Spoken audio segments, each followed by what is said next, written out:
Analysis and criticism have continued to pour in as President Muhammadu Buhari on Tuesday signed the 2022 budget of 21.83 trillion naira alongside the 2022 supplementary appropriation bill into law. Experts have also expressed dissatisfaction over the budget deficit in the 2023 budget that was signed by President Buhari. They say that the 2023 budget was about 4.3% deficit of Nigeria's gross domestic product, and adding that such budget deficit may plunge Nigeria into huge borrowing capable of creating economic setback for the country. Well, let's explore other details of the spending plan as we continue our special analysis on the 2023 budget estimates. Yes, we've gone through different angles, trying to understand this document. And today, I'm being joined by Mr. Moses Umoru. He is the Director General of the Franco-Nigeria Chamber of Commerce and Industry. He's live in our Lagos studios. Thank you so much, Mr. Umoru. It's good to have you in the studio. Thank you very much. And compliments of the season. And it's been a minute. Yes, it has really been a minute. Well, when the budget came, immediately we spoke and you said we need to analyze this. But let's start this way with your overview first of that document. Yes. Analysts have given different views. Yes, what is your reaction? For me, first of all, I think I want to, if you look at this budget, for example, yes. This is the last budget of the Buhari administration. Yes. And allow me to talk about a beautiful document that comes to the budget for the past 4 years now, which is the Finance Act. If you look at, I think as of 2019, I talked about this here in this studio. When I mentioned that when that was initially introduced then, it was going to give standardization to tax practices in Nigeria. Tolu, I had to bring that into being because if you look at over the years, discover that a lot of uncertainties has been driving the tax management system here in Nigeria. And, the Finance Act 2019, for example, that created a leeway for tax regulatory practice in Nigeria. That's number one. Number two, the Finance Act 2019 also looked at the issue related to supporting MSMEs in Nigeria and also created an incentive for those investing in infrastructure. If you look at companies like Dangote, for example, took advantage of that 2019 Finance Act and invested in infrastructure in Nigeria. 2020, the pandemic came about in Nigeria. The Finance Act 2020 supported companies during the period of time. Remember the issue of those within the very low tax bracket were exempted from personal income tax, for example. The minimum tax for companies was reduced from 0.5 to 0.25% in 2020. And of course, there were increase in pioneer status in Nigeria. 2021 came on board too. It discovered that it was also a beautiful piece of legislation where we looked at issue related to extension of the minimum tax payment period for just 1 year to 2 years. And of course, the capital gains tax was introduced in 2021 Finance Act in reference to those are investing in capital markets selling from 100 million and above. Now we have 2022 Finance Bill that was also brought about in line with the budget, where we're looking at issue of those are investing in cryptocurrency. Of course, it's still a bill now, and we're not going to talk so much about that. Why did I bring that line pari passu with the budget? It has been a beautiful piece of legislation introduced by the Buhari government, and I think it's supposed to be sustained. For us as a Chamber of Commerce, we are advocating that even beyond 2023, for example, whether it's the obedience, whether it's the articulate, or whether it's the Tinubus that come in, we expect that this beautiful piece of legislation will be sustained because it gives a direction as to tax practices here in Nigeria. Because we have discovered something for us within the business environment. We discovered that most government policies always go away with political circles. New policy formulation, but once something is good, please, we advocate that it should be sustained. Now that's out of the way. Now we have a budget for 2022. Please understand this, Tolu, that if you look at the budget, the government becomes the biggest spender in any economy in the world, right? 21.8 trillion naira budget for 2023. If you look at this, for example, you discover something that the government focused, I believe a lot of analysts have talked about this already.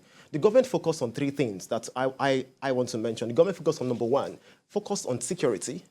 We discovered that 1.25 trillion naira was dedicated to security. Yes. Number two, healthcare, 1.09 trillion naira focus on healthcare. Number three, focus on education, 1.08 trillion naira. What it shows is that the government focus for 2023 focuses on security, healthcare, and of course, education, the issue of ASU strike, and of course, universal healthcare system in Nigeria.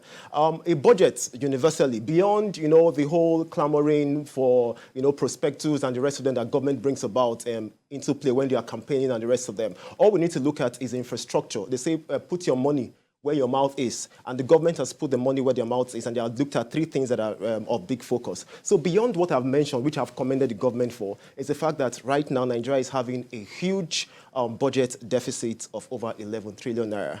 And this budget deficit has to be funded through extra borrowings. And please, you must understand that as of now, our debt servicing to revenue is 119%. For every for every 100 naira generated in this economy, 119 naira is used to cover that. What it means that we have to even borrow more to even service our current debt levels we have in Nigeria today. And that is unsustainable. And beyond just highlighting the problems, we need to begin to look at solutions. Number one, initially I talked about agriculture. We need to look at if you look at the agricultural GDP from the last GDP third quarter in 2022, it's covered that agriculture is contributing 29% to Nigerian GDP today. And we're not leveraging on that sector to be able to create what we call value. 80% of agriculture is just food production alone. When there is value creation, it's covered that foreign exchange can be earned from agricultural produce. But that is not what I want to stress on. One very big elephant is the mining sector in Nigeria that Nigeria has not leveraged on. And do you know the reason why we've not leveraged on that is because we need to create what we call a restructuring of government. And how would that happen? If you look at mining, mining falls under the exclusive list, which is federal government responsibility. I think it's time for mining to go to state responsibility. So this state begins to mine what is in their state, and they become independent. And of course, they have to do a mapping system where, of course, foreign investors can know, okay, we have lithium in this state, we have other coals in the other states, and then they can be able to invest in these sectors. And of course, a lot can be gotten from mining because as of now, as we're looking at it, people are mining illegally, and they are making this money, and it's not entering into the Commonwealth of Nigeria. So we need to begin to look at the possibility of harnessing this very big this thing we have. And then, of course, if we have this situation, of course, we are going to be able to eliminate the issue of our budget deficit. Another thing is this. It is the subsidy. We cannot say that enough. Asha Ahmed presented the bill to the budget 2 days ago, and she mentioned that over 3 trillion is allocated to subsidy in the first part of 2023. I think it's time Nigeria begins to look beyond the subsidy regime. We understand that, of course, it's going to spike up inflation. It's going to eliminate middle class by the end of the day. By the end of the day, if these monies are put back into infrastructure, it has a trickle-down effect. It has a trickle-down advantage. Remove the subsidy, put this removal into infrastructure development, put this removal into power. Once there is consistent power, business cost takes 50% currently when it comes to their power. That reduces to 25%. They can employ more. And when these people are employed more, our unemployment numbers reduce. And of course, these staffs begin to pay what we call personal income taxes. So it has a trickle-back effect back to the government in terms of revenue. So we need to begin to look at the long-term effects of policies beyond just, okay, give them bread, give them bread. No, give them the ability to go and get those bread themselves. I think that should be the policy going forward as far as I'm concerned. Very holistic one there. But let's stay with this document. Capital expenditure is about 5.97 trillion naira. For me, I'm just worried because this is a transitional budget of consolidation and transition because we expect another government to come in. There's also a supplementary that is focused on flooded areas, healthcare, and some other, all of that. What sort of infrastructure development are you looking at, considering what we have at the moment? Many have agreed that Buhari administration has done at least a bit well when it comes to infrastructure. So what more do you think we will see along that line? A lot. As far as Nigeria is concerned, it's all about infrastructure. From road infrastructure to power infrastructure to technological infrastructure, it's very important to drive growth in any developing economy around the world. Of course, like you've mentioned already, the 4th Milan Bridge, the 4th Niger Bridge, for example. I mentioned the 4th Milan Bridge, of course, that's from the Lagos side of things. And of course, what Lagos is doing, of course, I think we need to congratulate Sanwo-Olu for that. The rail project that will be coming in the first quarter of 2023, that's going to ease a lot as far as logistics is concerned. And of course, power. We can't stress that enough. So I think if you look at recurrent expenditure versus capital expenditure, I begin to wonder, an economy that wants to develop is paying more salaries than building roads. An economy that wants to develop is having over 8 trillion in recurrent and less than 6 trillion in capital expenditure. So it shows what the government is looking at. You understand? We're not in a position to talk about it, but I will still stress it, that there is a need to shrink the cost of governance in this country. PA to the PA is not necessary. We can diplomatically do that. We don't even need restructuring to do that. It needs the political will to get this done. Everybody is still satisfied because at the end of the day, if these monies are channeled into infrastructure, even the young people can be able to benefit from it. Even the old can benefit from it. Businesses can benefit from it. And that's how these things work. It has a long-term advantage, not even long-term, medium-term advantage and all of that. So for infrastructure, we're still stressing it. Power. For example, if you look at, as of now, we're still talking about the DISCOs privatization, the GENCOs. But what of the transmission company of Nigeria? It has to go into the hands of private ownership. You think it will do better? It will do better. Private sector-driven economy is the economy that actually works. We can't stress that enough. I don't want to begin to talk about examples. Saudi Aramco, for example, is a perfect case in point where an oil firm is being run by foreigners, and of course, it's doing great. Of course, private sector-led system. Of course, government has no business doing business. All they have to do is to ensure that they provide an enabling environment and allow private sector to thrive. They will pay the taxes. They will pay it back to government, and of course, everybody becomes happy at the end of the day. So I'll take you back to eShop subsidy. It's so interesting. Everyone is now like saying, let's get subsidy away. Let's get subsidy to go. But do you think that we have what it takes to absorb the shocks that we come from that? You know where I'm going. Yes, of course. Because that is the most important thing. Yes, I agree, Tolu. Subsidy, of course, you remember the, what do you call it, the fixed Nigeria problem that happened in 2000, Occupy Nigeria that happened in 2011 and all of that happened in Nigeria here because of the removal of subsidy. Subsidy will definitely spike inflation because of the price and everything, because everything is tied to fuel at the end of the day. But there are two approaches I've always had when it comes to this subsidy removal. Number one, hold on the subsidy and investigate the subsidy regime, because Tolu, we discovered something, that Nigeria's daily consumption of fuel doubled in the past 3 years. So I'm asking a very, very fundamental question. Did Nigerians become richer? Did people buy more cars? Did people give birth to more children in the past 3 years? So there is something wrong with the subsidy regime. So it's either you overhaul the system and you make sure it works, eliminate corruption from there, because it's very, very difficult, but with the political way you can do that, or completely eliminate the issue of subsidy completely. It's going to spike up inflation. But everything falls back to trust. At the end of the day, do businesses trust the government? Do citizens trust the government at the end of the day? When we begin to hear things like someone is stealing 80 billion, for example, and you want to tell them that, oh, fuel price is going to increase to these amounts of money, they begin to ask questions like, are you sure that even when you remove the subsidy, you are still not going to steal the proceeds from the subsidy you have actually removed? So there's the trust, and the government has a lot of work. The new administration, I'm going to put it to them, has a lot of work in building Nigerian trust within the population of Nigeria to be able to support government policies. When there is trust, anything is possible. Let's talk about the Finance Bill 2022, which the president is yet to put pen to paper. It's still a bill. They are still, So for you, a lot of analysts have picked holes in some of the developments in this, or some of the amendments in this act. So for you, what is your take with regards to that? The question is 2022 Finance Bill. I'll just give you a feeder. Over the years, the Finance Bill has always involve the private sector, where we sit down together with policymakers to be able to draft this fantastic document together. I must mention that was absent in the 2022 Finance Bill. So right now, what they are looking at is, for example, you look at the issue of tertiary education tax that was increased from 2.5 to 3%. Of course, introducing taxation for digital assets, cryptocurrency, and the rest of them. CBN is saying banks don't pay cryptocurrency. A policy is there saying that now we are going to charge that on the same policy. So the whole policy back and forth and the rest of them in the Finance Act 2022 is still funny. But at the end of the day, what we can say is this: while this is still a good piece of document, we are saying that the government is still taxing so much as far as the private sector is concerned. That is around over 30% at the moment. You cannot tax your way to prosperity as a government. It's not possible. It has never worked anywhere. It can never work anywhere. Because at the end of the day, most of these companies are going to take this money by removing some staffs and asking them that, please, you can go because our tax burden is too much. And all that. Just imagine a company paying 36% annually as tax. And tax is tax on revenue and not tax on profit. So it becomes very, very difficult for businesses at the end of the day. So you need to begin to look at bringing the informal sector into the tax brackets. I'm still waiting for the Finance Bill, that would make that provision? How do we incentivize the informal sector, which is a massive sector, a sector in trillions of naira, those that are selling on the roads and all of that? If you can incentivize them to pay taxes in maybe informal or some semi-formal way, and of course tell them that we're going to create infrastructure from these taxes you're paying, they're going to come into the tax bracket, and it's going to deal with a lot of problems as far as Nigeria is concerned. So the 2022 finance bill is still looking at taxing the businesses more, and it's getting tighter and tighter by the year.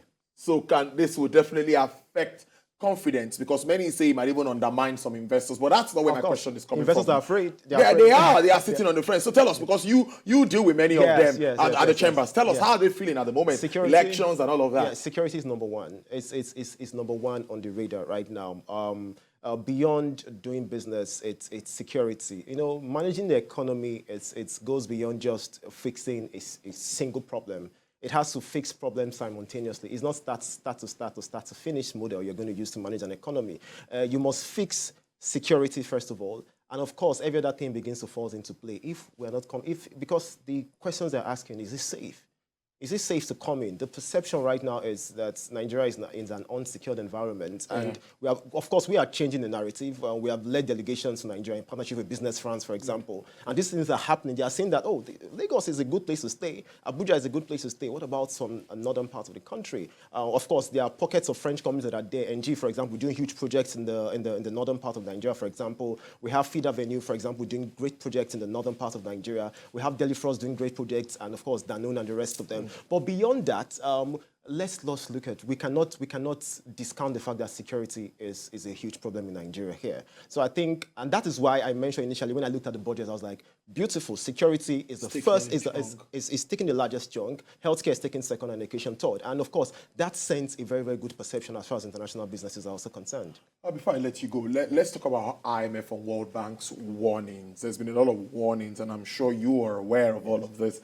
How worried are you? I am worried, because many of what they tell us at times, we tend to see it playing out one way or the other, you know, particularly with regards to interest rates and inflation, which is a global issue at the moment. What is your take with regards to their warnings, and what do you think we can do as a country? I think Nigeria will have to start looking inwards right now. Because, of course, I discovered that over the years we've had a country where external shocks have affected us so much. Our economy is exogenously determined. What it means, global oil prices can take Nigeria to recession. Issue of Russia-Ukraine crisis, wheat, for example, increase the price of bread, almost eliminating middle-class income. Everybody is saying that Russia-Ukraine crisis is the cause of everything that is happening in Nigeria. Just look at the issue that happened in the course of last year, the issue of the flood, the dam from Cameroon that came into Nigeria. External shocks here and there. We need to start looking inward and fix this country. It's beyond our control. Yes, a lot of things are too much is beyond our control, and it's a big problem. So I think the only way beyond, of course, IMF predictions, the World Bank predictions, they are very, very true. But while we take those things to hand, we need to look inward and begin to build a country that actually works, because we have actually what it takes to build a country that works for us. So finally, it's an election year. I know you touched on that in one of your submissions, talking about whoever wins and all of that. Your thoughts, if we are to, because I like to ask this question these days as we move to the elections, if we call it political economics, what do you think? Or what, setting an agenda for whoever becomes the CEO of Africa's most populous nation? Where do you think we could start from? I think first of all, my personal opinion is this. He that is down needs fear no fall. Currently, where we are, we can only get better. I have said this on different forums, and I have said this, whether it's Peter Obi that becomes the president, Tinubu that becomes the president, Atiku Kwankwaso, Sowore becomes the president tomorrow. I think it can only get better. It can be worse than this, in my opinion. It can be worse than this. I'm going to just leave it at that. It can only get better. We understand that the economy has to kick off, and has to kick off fast. So I'm looking at 2023 with hope. I'm looking at post-election period with hope. The international businesses, French businesses are also looking at with hope. And nobody's leaving the country. Nobody's running away. They believe, of course, Nigeria is a very, very formidable country. A très formidable, they say in French. It's a very, very formidable place to do business. And of course, within the League of Nations, we trust the Nigerian project, and of course, we are still here. So it can only get better. So for your, they're still here, they're still staying here. They're still staying. Can we highlight some of their challenges as we wrap up? Yes, of course. Like I've mentioned before, I've mentioned security as one of it. And fundamental. Forex. What about Forex? You took that from Oh, I took it from you. repatriation of funds. And that's scary. It's very, very scary. A lot of people are having this wait and see approach. At the end of the day, it has to do with Forex earnings. So it's not necessarily CBN's fault. If the FX is not there, do you give it out? What did they do? And the rest of them. So repatriation of funds has become a problem, and it's something that we need to. The only way we can solve this is to begin to look at FX earnings beyond oil. I think that's the only way. Mr. Moses Umoru, I must thank you so much for your time. You're Director General of the Franco-Nigeria Chamber of Commerce and Industry. Thank you so much for spending your afternoon with us. We really appreciate it. Thank you very much. I appreciate it. All right.